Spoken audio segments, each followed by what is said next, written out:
This is a supported, I call it a supported T-bar row. Some people call T-bar, when you put the bar in the ground with the V handle, I call that a T-bar too. So when I say supported T-bar, I mean this one. I want to show you how to do it for upper back, not just regular. Of course, a lot of these adjustments are going to be dependent on how you're built and how whatever machine or apparatus you're using for this exercise. For this particular one, I have no idea what the brand is. So, like in fact, these handles are way too wide, so I actually grab it in here when I do this. So I don't like to grab way out here.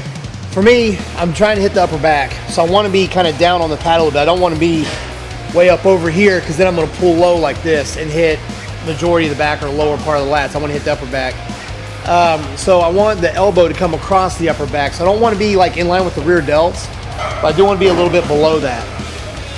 So if I was to draw a line from elbow to elbow across my back, it should come below the rear delts across the upper back. So whatever I have to do to get in that position to where the elbows match up, coming across the upper back below the rear delt line, that's what I'm going to try to do. That's the goal. For me to do that, I put my feet on the ground, and that gets me to slide down the pad a little bit. You can also adjust the height on this thing too. If you have something like this where there's a lot of adjustments on it, once you get it set like it feels perfect, if you have a logbook, write down the settings. See, because if you're like me, you forget shit every week. So I know putting my feet on the ground right here gets this lined up to where, even though this kind of pulls at an arc, if I just focus on pulling straight back, even though it's going to kind of come out and up a little bit, if I focus on pulling straight back, it's going to hit my upper back pretty well. You want to bring your shoulders back and push your sternum into the pad. Your chest will lift up a little bit, that's fine. What I don't want to see is you forcing yourself off the pad, overarching your back and coming way back like this.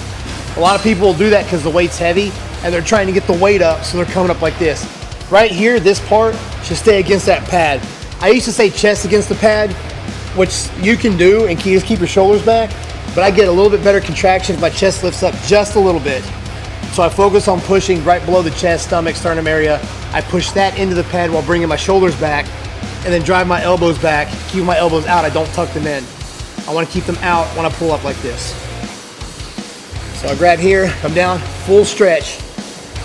Open up my shoulder blades, open up my back, stretch across, and then push into the pad and pull my shoulders back, and then my elbows back. Yeah. It's coming up. It's like this. And if that feels a little too narrow, I'll work my hands out a little bit and come up. Regardless of how that looks on video, that feels perfect for me coming across the upper back, so that's how I'm going to do it. Here.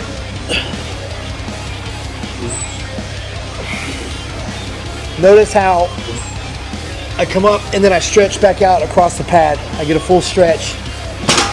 I don't just, some people when they row, they'll come back and stay up here and start doing this. You need to open up and stretch. So to open your back up to stretch, in between contractions, you have to come forward, bow your back a little bit, sink into the pad and open your shoulders up like you're trying to open them up over the pad, or like that, yeah.